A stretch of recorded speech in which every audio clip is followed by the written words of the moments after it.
Путешествовать по Земле может каждый, а вот отправиться в космос под силу единицам. Сегодня мы увидим запуск космического корабля и вместе с вами погрузимся в атмосферу самого большого космодрома в мире. Добро пожаловать на Байконур!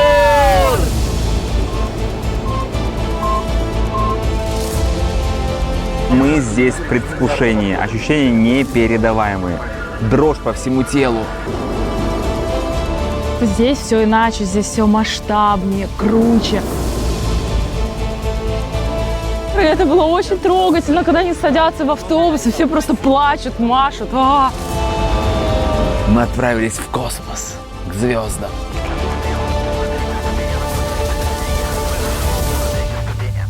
Это было нереально. Очень круто. Такие ощущения можно испытать вот только находясь здесь. Пламя огня вырвалось просто. Все зажглось. Носится нам трава, трава у дома.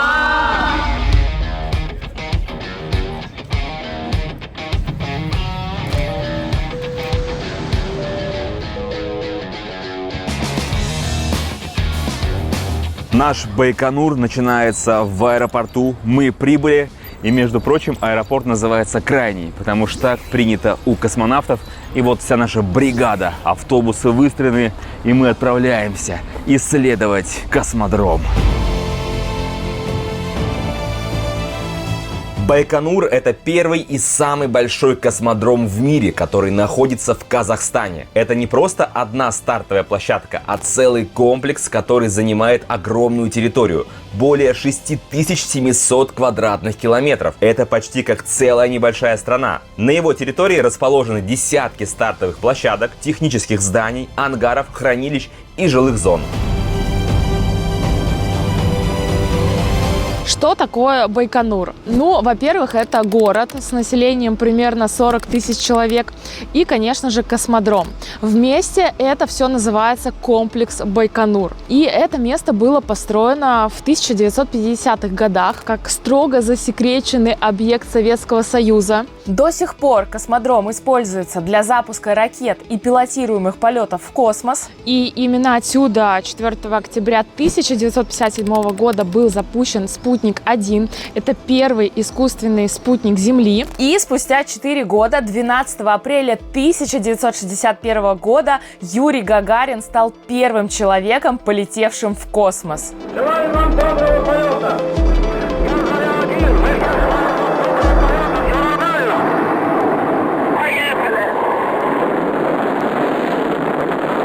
Что интересно, Россия арендует у Казахстана эту территорию. Сейчас договор подписан до 2050 года, но здесь как будто бы территория России, знаете, город в городе.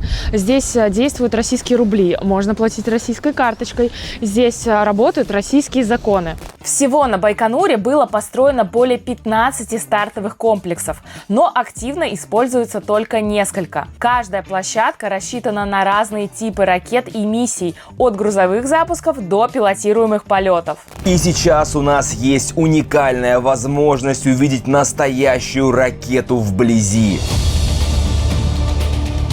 Мы находимся на особо охраняемой площадке номер 31. Именно отсюда сейчас происходит большинство стартов ракет. И отсюда будет стартовать наша ракета «Союз МС-27». Ракета-носитель и космический корабль вместе с экипажем. 8 апреля, совсем скоро. Кстати, ракету сюда привозят заранее, за несколько дней. Она уже установлена полностью, стоит на стартовом столе. И у нас есть буквально несколько минут, чтобы к ней подойти и посмотреть на нее вот так вот близко. Потому что сам запуск ракеты мы будем смотреть на расстоянии 2 километра.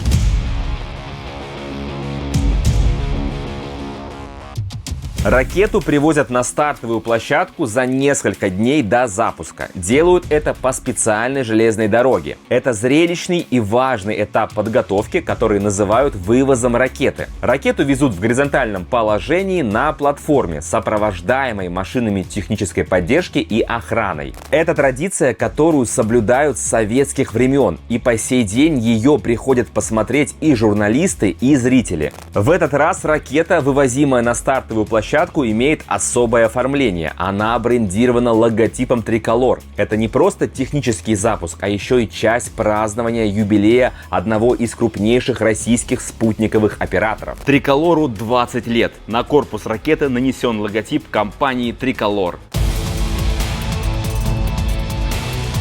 Когда ракета прибывает к стартовому столу, ее аккуратно устанавливают на место. Затем начинается процесс вертикализации. Специальный механизм медленно поднимает ракету из горизонтального положения в вертикальное. Этот момент выглядит особенно впечатляюще. Огромная конструкция словно встает и занимает свое положение на пусковом столе, готовясь к выходу в космос. После установки начинается финальный этап подготовки. Ракету подключают к системам подачи топлива, электроэнергии и связи. Проводятся проверки всех бортовых систем, связь с центром управления полетами, и только после этого дается добро на заправку и запуск. В эти последние часы вокруг стартового комплекса кипит работа. Все должно быть идеально. Вот это эмоции! Мы прямо у подножия, у основания ракеты.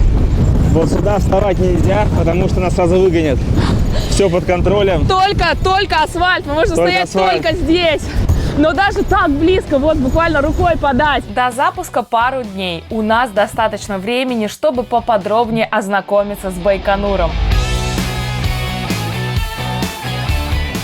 Космодром очень большой. Чтобы вы понимали, его масштабы можно сравнить с Черногорией. И мы здесь передвигаемся на автобусе. У нас организованный такой экскурсионный автобус. До каждого места добираться примерно час. 40 минут, час, потому что большие расстояния, скорость не такая высокая на дороге. И получается до площадок, до музеев. До любого места. Да, довольно-таки долго. И как вы поняли, самостоятельно ты это сделать не можешь. Да. Это именно эксклюзив. Или ты можешь это сделать в составе организованного тура, который тоже организуют сюда на космодром Байконур, но это нужно смотреть. В общем, под запуски, когда запуски ракеты, бывает, что организуют сюда туры какие-то Вместе с компании. перелетом тебя встречают, конечно, и сюда да. приводят. Запуск ракеты посмотрел и обратно в себе полетел. Отличное продолжение нашего космического путешествия – это музей космодрома Байконур. Музей знаменит своей уникальной коллекцией. Здесь хранятся реальные экспонаты из истории советской и российской космонавтики. Внутри скафандры, макеты ракет и спутников, капсулы, в которых возвращались на Землю космонавты. Вот, например, центральный пульт управления испытательной станции. Есть личные вещи Юрия Гагарина, Валентины Терешковой и других легендарных покорителей космоса. Все это не копии, а подлинные артефакты, пронизанные духом эпохи.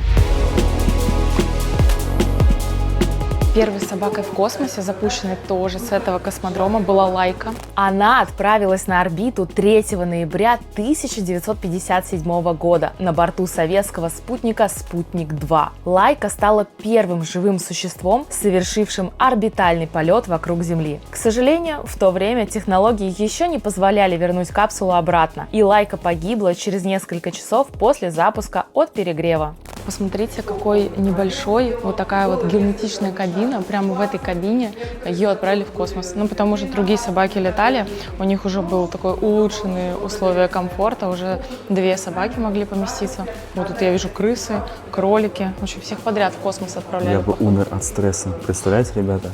Маленькая собачка вот здесь вот была все время в космосе, находилась вот здесь. Потом, да, расширили. Но это уже люкс, да? Лухари. Лухари, корабль для животных. В космосе. 1966 год. Обалдеть. После Лайки следующими знаменитыми собаками, побывавшими в космосе и успешно вернувшимися на Землю, стали Белка и Стрелка. Их полет состоялся 19 августа 1960 года на корабле «Спутник-5». Они провели в космосе чуть больше суток и благополучно приземлились. Вместе с ними на борту были мыши, крысы, растения и даже бактерии. Все это нужно было, чтобы ученые могли изучить, как невесомость и космос влияют на живые организмы. Возвращение Белки и Стрелки стало настоящим триумфом. Именно после этого полета стало ясно, что живое существо может пережить орбитальный полет и безопасно вернуться. А значит, человек тоже сможет. Кстати, в космосе побывали даже наушники. Буквально в сентябре вместе с экипажем Триколор отправил на орбиту свои брендированные наушники. И сейчас они находятся на МКС.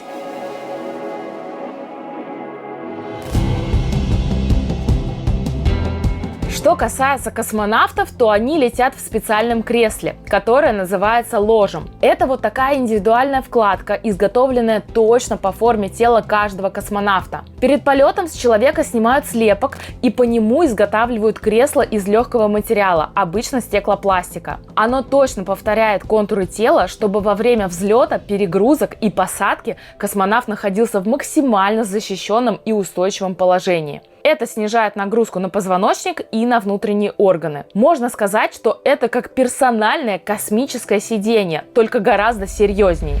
В музее также есть большой стенд с едой, который едят космонавты в космосе. Вот эта вот нижняя полочка – это то, что раньше ели, а вот это наверху то, что едят сейчас. То есть вот здесь вы видите жидкие продукты, которые сублимированы.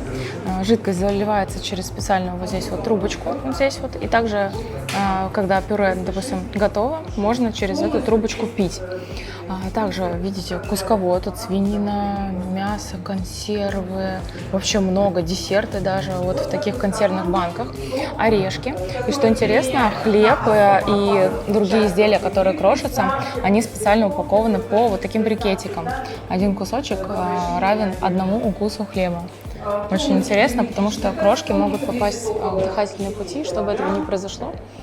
Делают вот такие вот специальные брикетики. А еще вот так вот выглядит чай, кофе, чай. Выглядит вот так вот с сахаром. Тоже очень интересно.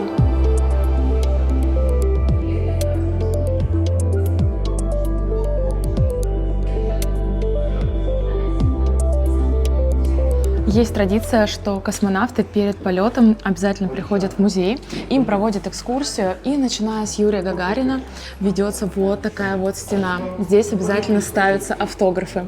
Сейчас близко были автографы космонавтов, которые полетят на запуске ракеты 8 апреля. Вот их фотография. В том числе присутствует и иностранный гражданин, гражданин Америки, США и двое наших россиян. Что могу сказать? Музей очень интересный, очень много разных экспозиций, рассказывают прямо про освоение космоса, как вообще это все происходит. В этом году 60-летие со дня образования. Соответственно, мы себе можем представлять о том, что сюда ступала нога от первых строителей, руководящего состава, главных конструкторов экипажа, который первый побывал на орбите.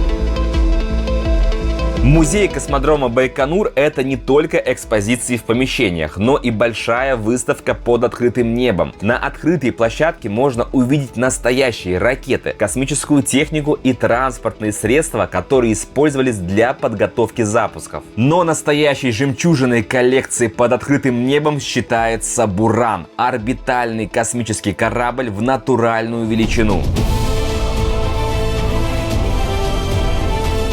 Стоя рядом с Бураном, невозможно не впечатлиться его размерами. Почти 36 метров в длину и более 15 тонн веса. Этот экземпляр не летал в космос, но полностью соответствует реальному кораблю вплоть до конструкции и отделки. Вот времена-то были.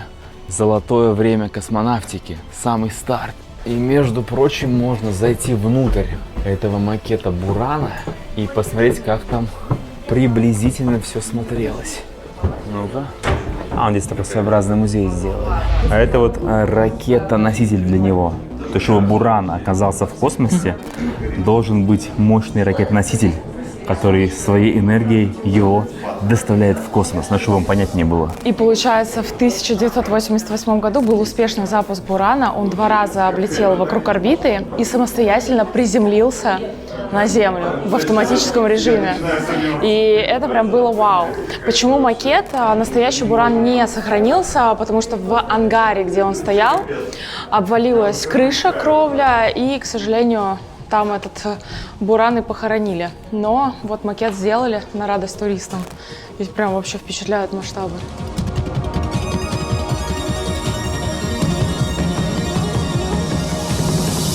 Я вот смотрю на все это, и вы представляете, какой должен быть конструктор, какой должен быть мозг у человека, чтобы до всего вот этого догадаться, все это вот так вот собрать, сначала в своем воображении все это разработать, придумать, и потом воплотить этот шедевр наяву, чтобы он еще и в космос улетел. Это, конечно, что-то невероятное. Так, надо забраться, посмотреть, что там в кабине пилотов космического корабля.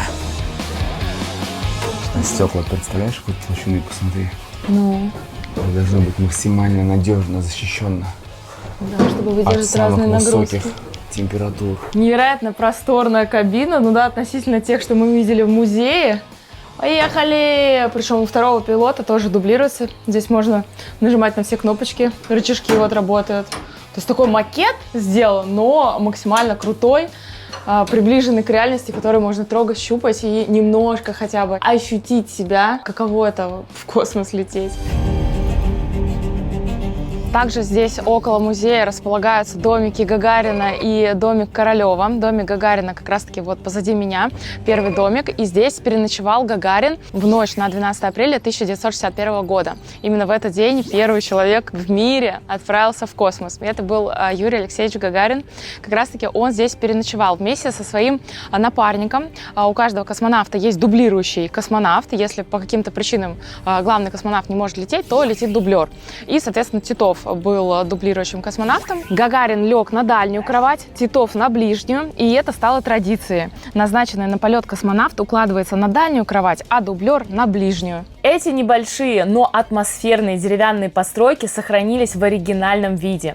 Внутри все осталось почти как в 1961 году. Скромная мебель, письменный стол, книги, личные вещи. Домик Сергея Павловича Королева, главный конструктор ракетостроения Советского Союза. Так что кабинет, я понимаю, да? Я сейчас смотрел, вот там у него телефон стоит, это связь, то есть просто трубку берешь и с партией напрямую соединяешься, докладываешь так, взлет, запуск прошел нормально, здесь, видимо, гостиная, тоже там имеется телефон. Вот вся мебель так осталась, да? То есть вот как была мебель. Ну, я тебе хочу сказать, мы также, в принципе, жили в 90-е. Ребят, вы просто посмотрите, это же наши родные просторы, даже ковер. Ковер, вообще. Да, вообще все есть. Я маленький был, и все делать нечего было, я на ковре разглядывал узоры. И Туалет я тоже. Ну, вот здесь вот прям очень аскетично, ну, можно прям сказать. труба такая родная здесь, ну, да? да, и вот здесь еще какая-то И комната двери есть. такие, знаешь, покрашенные, вот эта краска, несколько слоев, вот эта Да. белая, да? Да-да-да. Вот что-что, а кормят нас на Байконуре вот так. 1, 2, 3, 4, 5, 6, 7, 8, 9 и компот. Обалденно. Причем можно выбирать разные виды супов, вот такие вот наваристые. Здесь просто картошечка, люля, кебаб. У Лизы вон макароны с куриным филе. После сытного обеда и посещения музея космодрома Байконур логично отправиться на Гагаринский старт, площадку номер 1, чтобы продолжить путешествие по историческим местам космонавтики. А это знаменитый Гагаринский старт.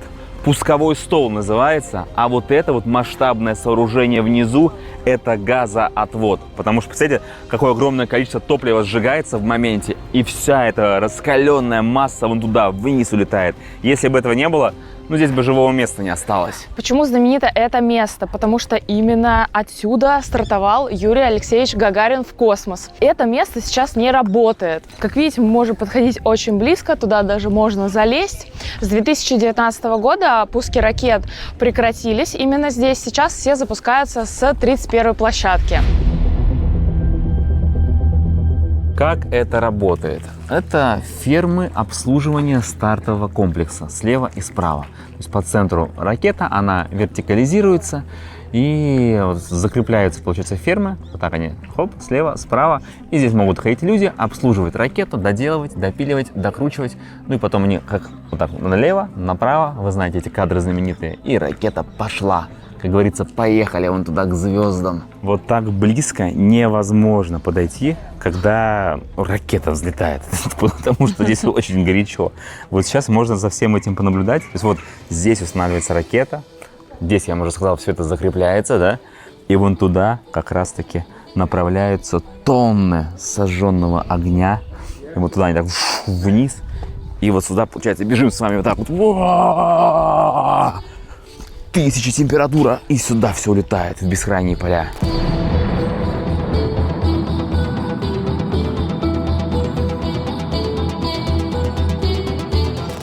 Воу, мы еще выше забрались, ребяточки. Смотрите, какая высота. Бам! Ты еще представляешь, Так здорово, ты что прикоснулась можно к истории. Да. То есть вот здесь когда-то стояла ракета, Да. там внутри был Юрий Алексеевич Гагарин, Да. и он улетел к звездам. Точнее, правильно говоришь, что он был в космическом корабле, а был еще ракета-носитель, Ну да. понимаете? На Да, две да. части, оказывается, делятся. То А есть мы просто говорим то есть ракета. нельзя говорить просто ракета. Да. Есть ракета-носитель, А есть космический корабль. а есть космический корабль, который С наверху. космонавтом. Да, потом все ступени отсоединяются, сгорают там в атмосфере, Да. и там наверху в космосе остается только корабль космический, пилотируемый. Ну, естественно, если объект находится в рабочем состоянии, вот так вот туда пройти нельзя. Только, наверное, техники, инженеры и так далее.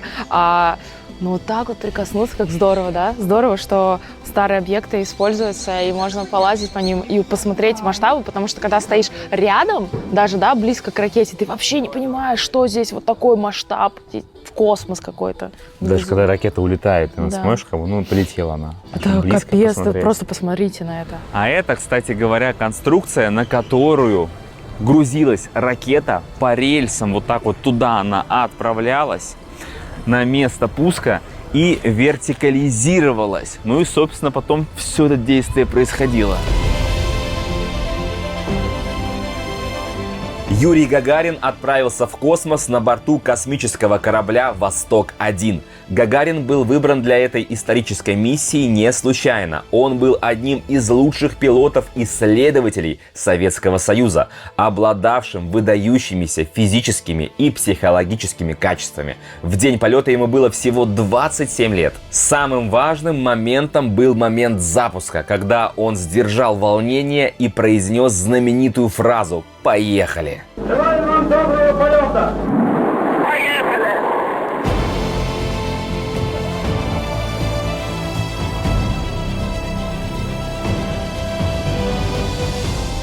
Корабль «Восток-1» совершил один оборот вокруг Земли, а сам полет длился 108 минут. Гагарин вернулся на Землю, приземлившись с парашютом недалеко от города Саратов, и стал героем не только Советского Союза, но и всего мира. Его полет оставил неизгладимый след в истории космонавтики и вдохновил будущие поколения исследовать космос.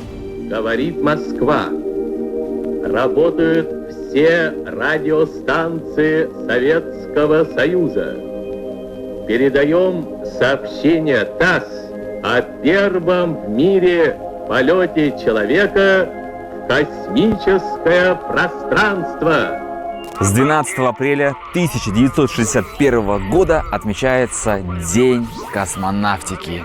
День триумфа людей. Мы отправились в космос, к звездам. А кто это у нас здесь? А это лиса. Прямо тут, на космодроме. Посмотрите. Люди ее приучили. Прибежала, поесть хочет.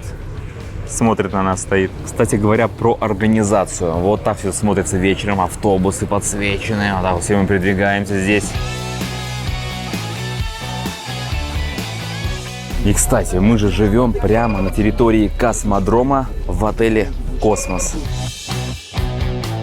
Жилья на Байконуре не так много, поэтому здесь все живут в таких советских гостиницах. Но в целом очень даже не дурно. Посмотрите, какой мощный кожаный диван. Здесь так представил себя космонавтом, который буквально на днях уже отправляется к звездам. Здесь так набрался сил и полетел. Вообще шикарно. Кровать мягкая, тумбочка, телефон даже. Вот, есть телефон, да, так нельзя, так. О, на Байконуре. А что у нас здесь? О, такие яркие, салатовые, зеленые цвета. Душевая кабина. Там даже есть массажные струи, чтобы спину расслабить. Ну, все как надо. Нарядно.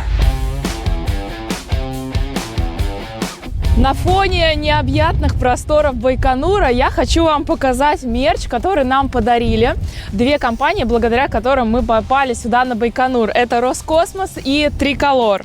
Давайте начнем с Роскосмоса. Это, знаете, распаковка. Во-первых, это такой Роскосмос. очень стильный рюкзак. Естественно, такой набор дали каждому. Здесь, смотрите, просто потрясающие наши имена, бирки. Бейджики, да? Бейджики, Ична да. Елизавета, Ична Виталий. Здесь у нас бинокль для того, чтобы рассмотреть ракету. Когда ракета будет взлетать, Да. мы будем смотреть.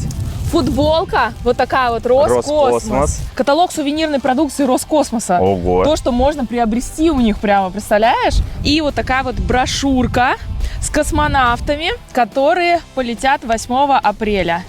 Вот так вот. Мы Фотографии будем их космонавтов. провожать. Да. И вот такая вот сумка-шопер от Триколор. Триколор. Обалденное качество, во-первых, хочу отметить, не просто так. Здесь потрясающая футболка. Она там в стиле Триколор, здесь космические всякие ракеты и так далее. Планеты. Естественно. Дальше вот такая вот худи. Очень крутая, со значками, смотрите, Но класс. это не значки, это именно, то есть они прилепляются, Как смотрите. нашивка, что так Вот называется? так, видите, Да. сделано. То есть такие штуки, что можно самому дополнительно покупать. Да, Вот сюда здесь тоже написано вот так. Триколор получается вот здесь, Триколор вот здесь, вот так все можно прилепить. Прикольно сделано, вообще супер. Кепка тоже Триколор.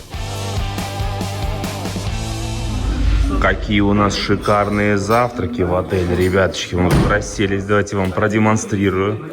Вот такой вот шведский байконурский стол. Вот здесь сам все набираешь. Сосисочки, омлеты, яйца, блины, сгущенка. И тут даже есть красная рыба, сыр. Не завтрак, а просто волшебство для нашего организма. Смена транспорта.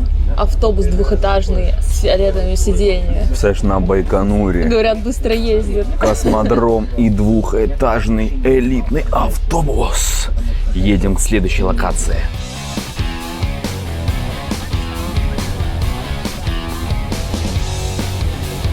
Такие масштабы, такие просторы, просто нереально. Очень красиво. И на километры ни души, кроме нашего автобуса. Это Байконур! Не хватает парашюта, да? Очень Чтобы круто. взлететь. Тут можно заниматься кайтсерфингом, если бы территория не была бы такой охраняемой зоной. Здесь, в казахской степи, произрастает очень красивый цветок. Казахский тюльпан. Господи, посмотрите, какой он маленький. О, как вкусно пахнет. Занесен в Красную книгу, между прочим. Я не знаю, как он правильно называется, но у него такие интересные стебли. Очень мягкие, а как будто колючие. Дует нереальный ветер. Тюльпаны красивые.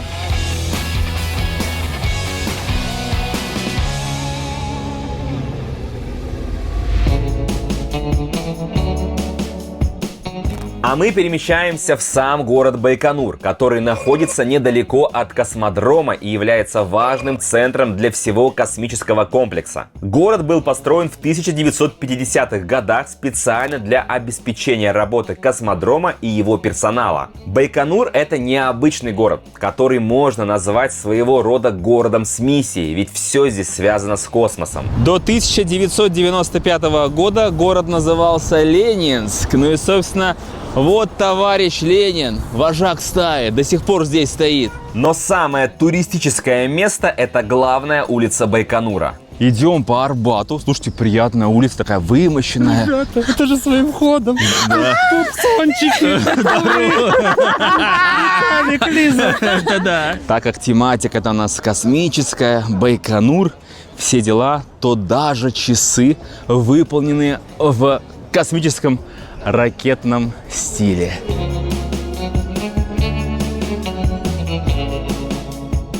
Добро пожаловать в главный сувенирный магазин Арбата. Что здесь у нас? А ну-ка. пазлы. Между прочим, пазлы. Между прочим, да. Да. Сразу глаз положила. Она же Конечно, любит пазлы собирать. обязательно. Короче, календарики здесь разные, вот такие вот интересные. С космонавтами. С космонавтами, само собой. С автографом космонавта. Дальше двигаемся, показываем. Давай, здесь футболочки. Да. Можно много что на заказ сделать. Разного размера. Распечатают, да. Но Кепки. самое интересное, это вот здесь Да. такая вот витрина. Посмотрите. Тарелочки. с космической темой. Вот Россия, Казахстан, любовь на века. Разные вот такие нашивочки, которые можно наклеить Я себе себе. вот такой выбрала, смотри. Это прям Байконур. наклейка вот сюда. А, вот так вот Да, вешается. Гагарин, космодром, все дела. 1961 год. Вообще здесь значки всякие, магнитики. Вот представляешь, сколько выпустили сувенирки именно с этими космонавтами, которые сейчас полетят? Очень актуально. Есть блокнотики. Опять же, 80 лет Победы. Победа, да. Кружки, тарелки. Мотоцикл, как велосипед, точнее, стоит. И вот здесь вот очень красивый стенд. Здесь прям ракеты есть. Вот так выглядит ракета. Это ракета-носитель, а это, получается, А можно корабль. взять, да? Да. Вот, а все это продается. Вот такие ракеты есть. Это спутники, да? Они все в таких специальных футлярах продаются. Очень красиво, смотри, Протон. Вот ракета. И вот это вот вообще класс. Вот это красота. О, это, вот примерно в таком сейчас люди летают там в космосе. Да. Самый топовый сувенир в этой лавке. Видите, фокус. Как думаете, что здесь? А здесь? Опа, опа. Оп, и нет. Торжественное приклеивание нашивки шеврона. Вот это класс. Байконур, Юрий Алексеевич Гагарин, космодром, 1961 год, Советский Союз. А также она стала счастливой обладательницей пазла нового себе в коллекцию. Какие здесь дворы необычные! Конечно, стайл такой. Еще остался с советских времен эти трубы. Смотрите, вот они проходят прям сквозь двор. Вон туда, подъезды. Вот здесь, кстати, снизу очень много песка. Потому что Байконур, можно сказать, знаете, как это такая степь, замиксованная с пустыней. Вокруг много песка, ну и, собственно, песка в городе тоже немало. Так, надо закрепить материал. Хочу себя почувствовать настоящим жителем Байконура. Блин, сидишь? Я же вот тоже родился в Кировске в подобном дворе. Также вот парадный, выходишь, скамеечка. Тут могут бабушки сидеть, семечки щелкать или кому-то косточки примывать. Хорошо? Но антуражненько, конечно, такое все советское. Мы выяснили очень интересную вещь. Здесь нет квартир в собственности ни у кого. То есть все квартиры во всем городе можно только арендовать. И стоимость что-то в районе вот 2000 рублей за месяц мы выяснили. Интересно, конечно. Прямо в городе есть вот такая вот ракета. Красиво установлена, летящая под наклоном вверх, как будто бы на самом деле вот на этом комплексе, прямо на этом же испытывали все оборудование, которое будет использоваться при первом запуске Юрия Алексеевича Гагарина. То есть все испытали, потом, естественно, все это заработало, такой, да, мы готовы к полету. Гагарин улетел, а эту историю оставили, ну и установили вот сюда, чтобы память была на века, прямо в городе Байконур. А вот эти так называемые морковки, вот, это часть первая. Первые морковки, первые ступени, они, когда от ракеты отделяются, они падают на территории Казахстана. А вот вторая ступень, которая отделяется, она уже падает на территории Алтая. Ну, а эта вся история отправляется в космос.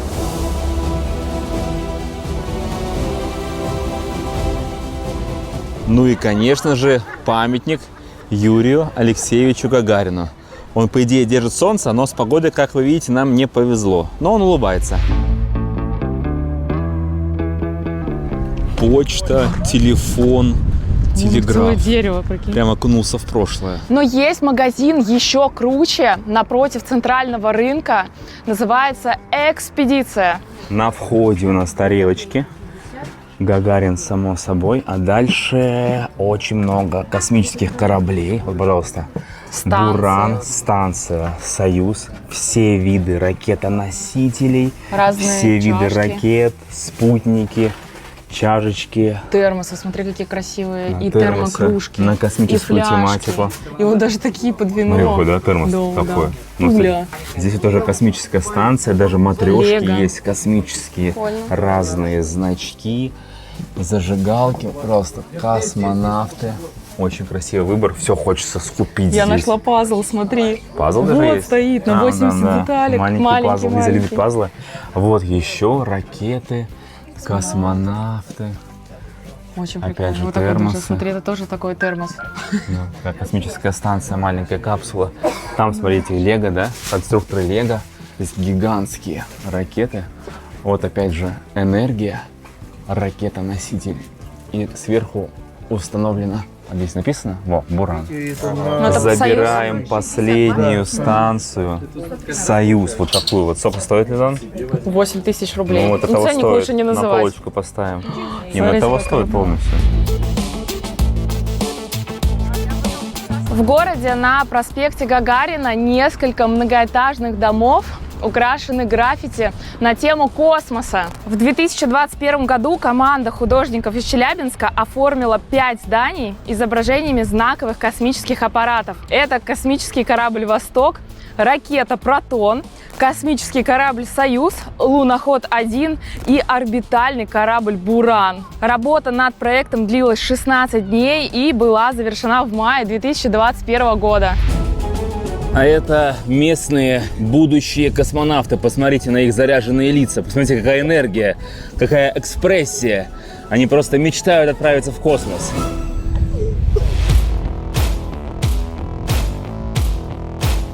После прогулки по городу Байконур вновь возвращаемся на сам космодром, направившись к площадке номер 200, месту, откуда запускаются ракеты «Протон». Эта площадка является одной из самых знаковых на Байконуре и используется для старта ракет-носителей «Протон-М», которые предназначены для выведения спутников на орбиту, а также для других научных и коммерческих миссий.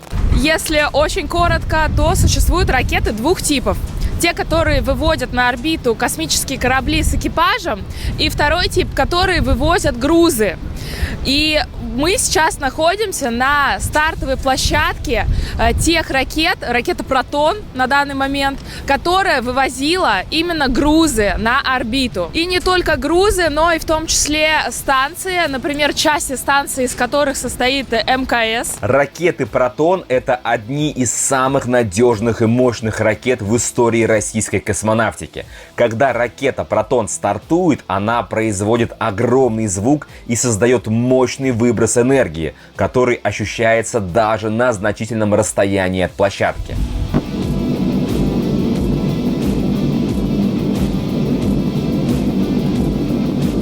Вот это мощь! Я, если честно, сам в шоке. Самая мощная ракета «Протон».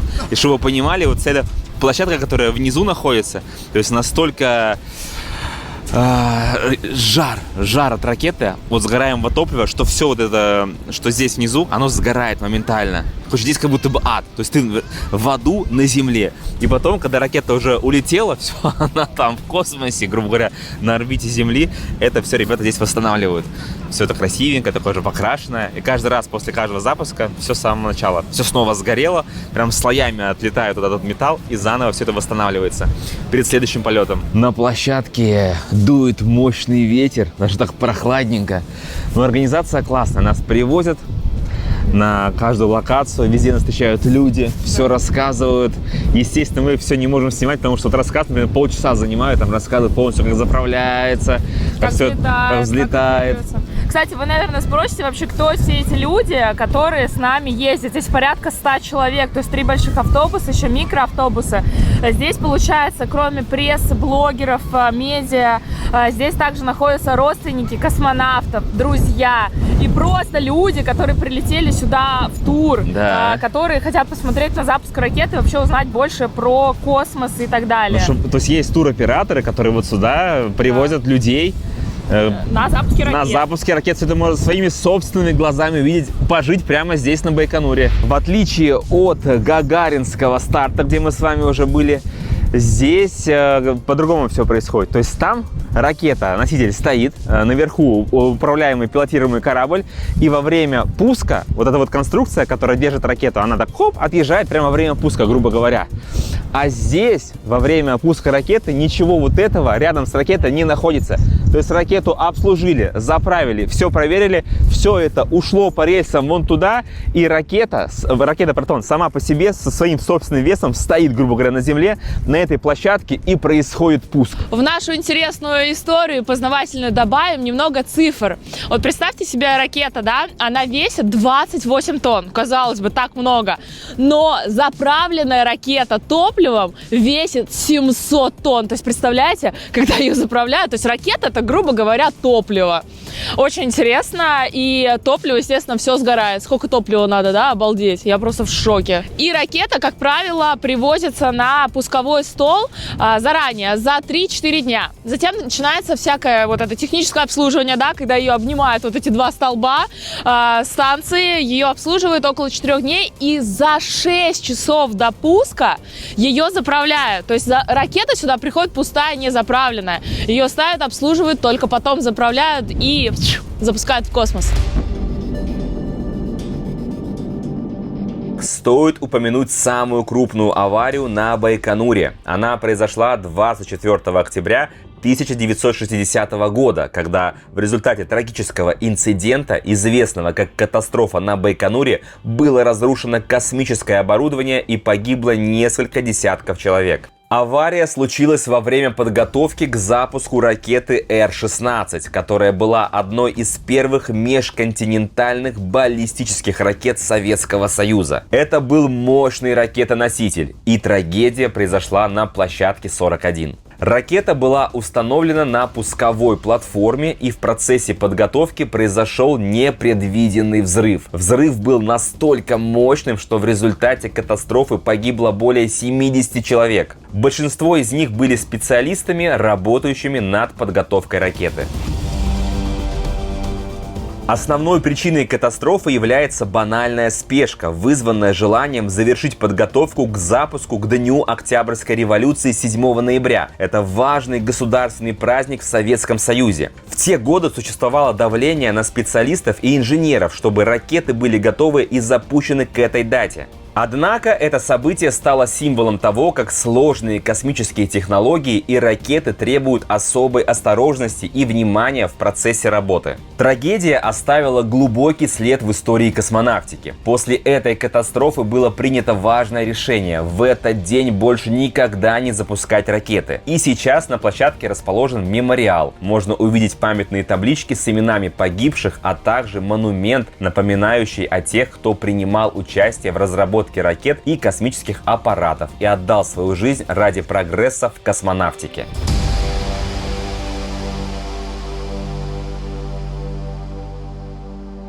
Территория космодрома, лошади гуляют по полям, пасутся здесь. И на заднем плане мы видим те самые здания, где находится корабль, космический корабль «Буран».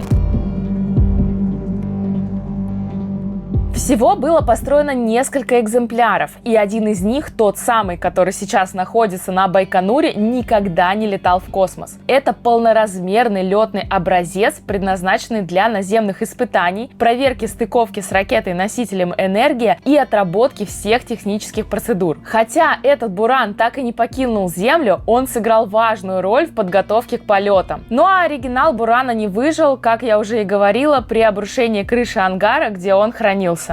Специально для транспортировки орбитального корабля «Буран» была построена уникальная машина – самолет «Мрия». Этот гигант был самым большим и самым тяжелым самолетом в мире. Его главной задачей была доставка «Бурана» и компонентов ракеты «Энергия» с заводов-изготовителей на космодром Байконур.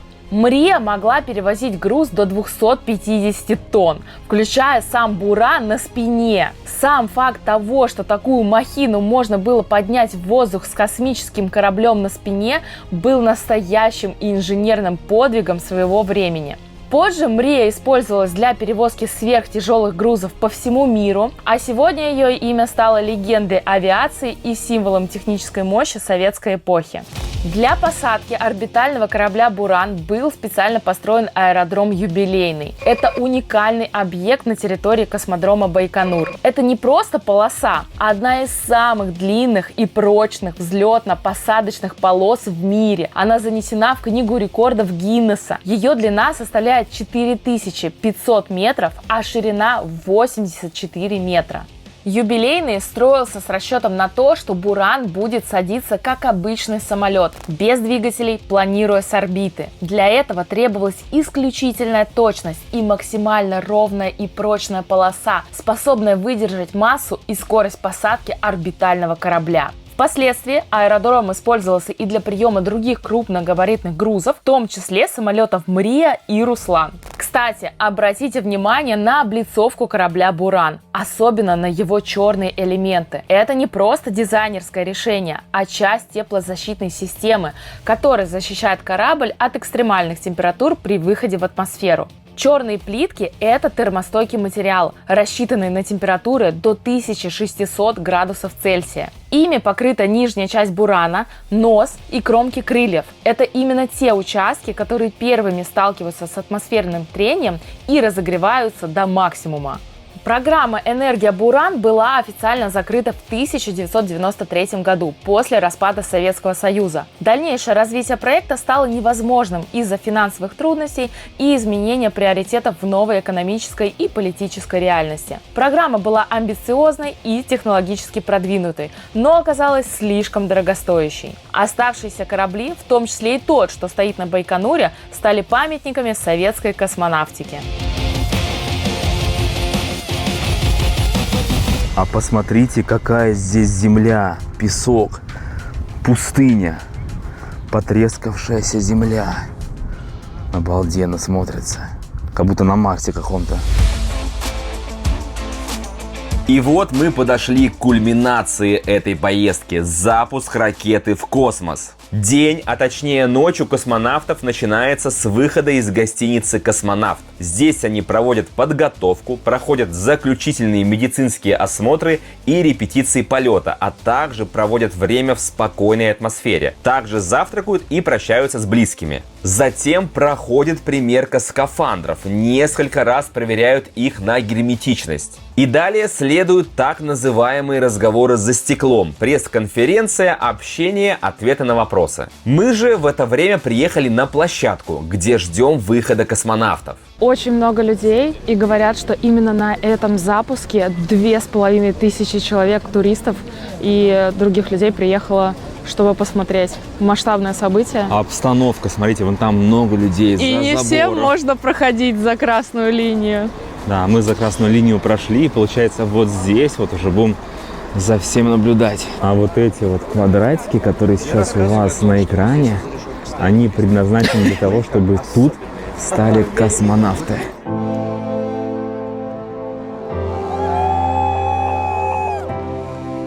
Космонавты с чемоданчиками под аплодисменты выходят на доклад Государственной комиссии.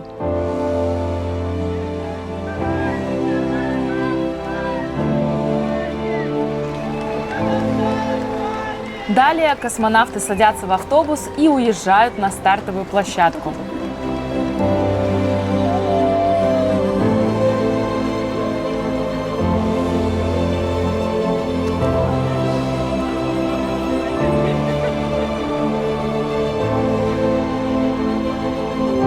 Это было очень быстро, и это было очень трогательно, когда они садятся в автобус, и все просто плачут, машут. Я же сама проследилась, прям здесь стояла. Ну, теперь все мы прыгаем по автобусам и отправляемся на смотровую площадку, откуда будем наблюдать за стартом. После прибытия на стартовую площадку и подъема к кораблю космонавты занимают свои места и начинают финальный этап подготовки. От этого момента до самого старта проходит еще около 3 часов. Это время уходит на множество тщательных проверок и операций, которые должны быть выполнены без единой ошибки. Мы приехали на наблюдательный пункт. Здесь специальный надут такой шатер, в котором, кстати говоря, телевизор установлен, где будет трансляция старта, пуска. Ну и, собственно, вот, ракету видно, до нее расстояние 2 километра. Ребята, совсем скоро ракета с узнаваемой символикой триколор поднимется в небо, отправится к звездам. Очень волнительный момент. Сегодня триколор – это не только спутниковое телевидение, но и телевизоры, бытовая техника, аудио-видеотехника и камеры видеонаблюдения. Да? Зацените, какое дуло будет использоваться для съемки. Да, я здесь просто уже третий раз, это мой третий пуск, поэтому я знал, с каким размером сюда едет. Да. А ты будешь, ты будешь как бы вести? Я буду ее вести. Панорамировать. Сначала мы ее вертикализируем, а потом панорамируем. Атмосфера перед стартом.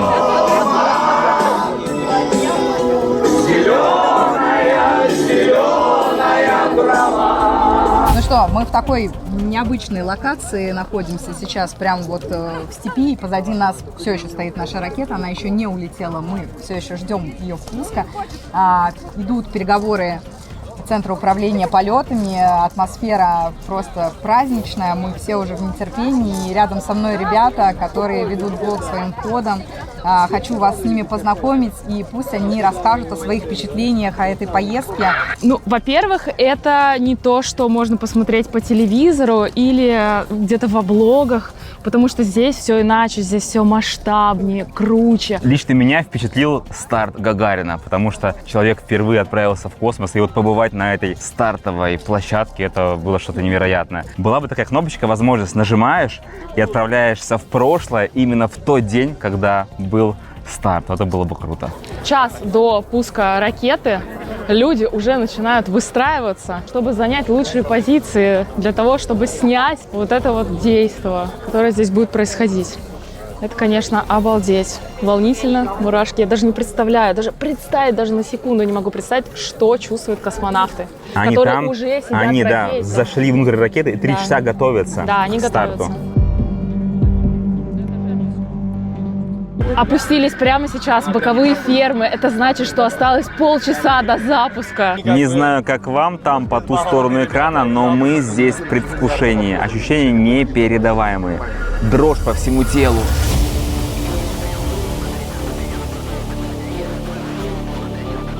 Товарищи космонавты, 5 минут. 5 минут осталось. 5 минут готовность, да? Да. Людей очень много. Это рекорд. Столько еще здесь не собиралось.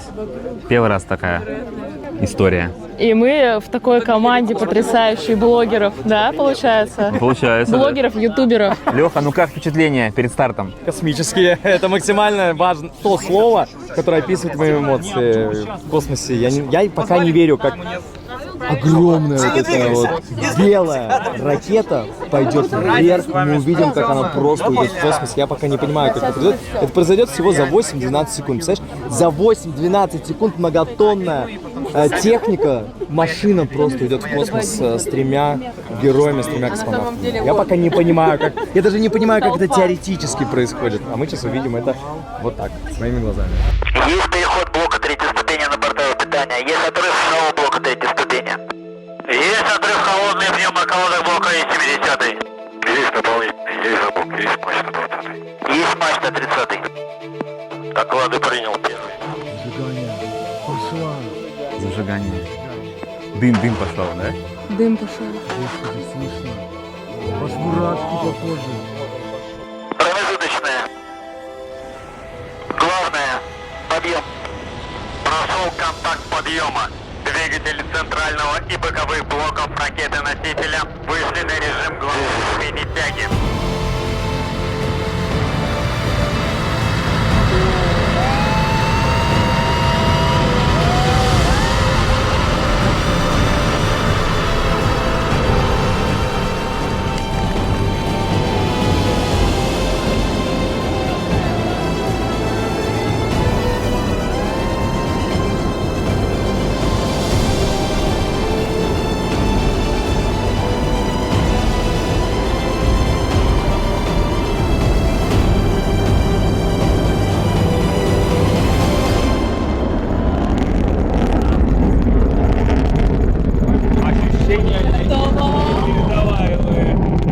Давление в камерах двигателей в норме. Ребята отправились на орбиту Земли. Удачи!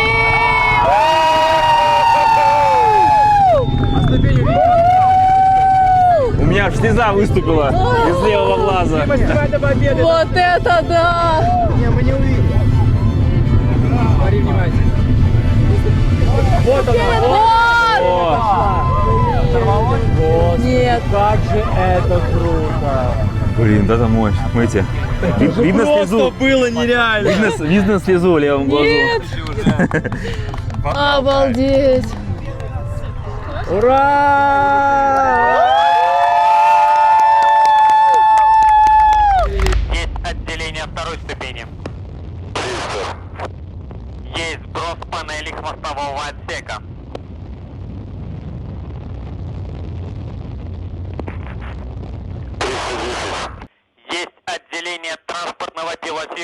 корабля «Союз МС-27» номер 758. Транспортный пилотируемый корабль «Союз МС-27» выведен на орбиту искусственного спутника Земли. Репортаж о запуске транспортного пилотируемого корабля «Союз МС-27» номер 758 окончен. Ох, это было Нереально. очень круто стать частью эмоционально. этого события. Это Спасибо было мощно. огромное организаторам, спасибо большое Бомба. Триколору. Это просто нереально. Ну, У мне меня кажется, тоже такие выпустилась слеза. ощущения можно испытать вот только находясь здесь. Когда Да. находишься у телека и смотришь, наверное, ну ракета полетела, Ни да? один кадр это не может Только передать. здесь можно это передать. Вот эта мощь, толпа стоит. Ух, Особенно, просто когда это- ребят, когда- кстати, они улетели на полгода. На Да. полгода до декабря, получается, они будут находиться в космосе. Но мне больше всего впечатлило, когда вначале вот это пламя огня вырвалось просто, все зажглось. Потрясающе.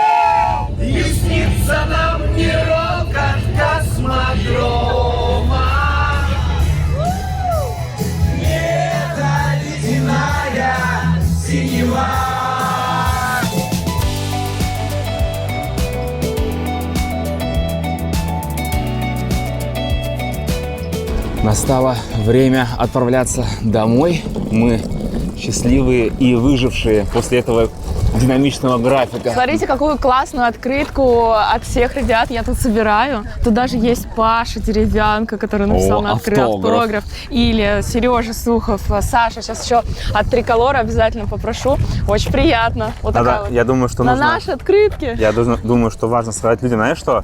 Что они смотрели красивую картинку, а чтобы все это снять, мы вставали в час ночи. Да, ребят, Шли снимать. это было очень жестко, но это было красиво. То есть действительно такое сложное путешествие в плане физического, да? Ну да, непростое. Потому что спать было некогда. Но оно того 100% стоило.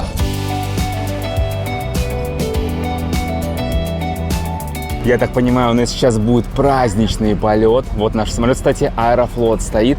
Да. И, кстати говоря, мы летали по российским паспортам. Да, потому что в Казахстан можно въезжать по российскому паспорту. Вот, кстати, моя фотография в паспорте 2009 года. Меня еле выпустили из России по нему.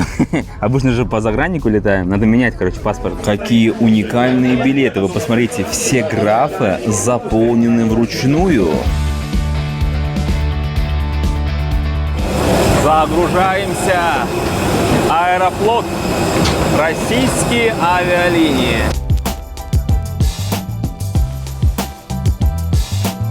Ребяточки, ну это было невероятно, это была супер мощная ракета «Космодром Байконур». И мы уже, как видите, у Сапсанчика мчим в Питер, а с вас мощный, заряженный 3 ракетами лайкос и комментарии. Обязательно все почитаем.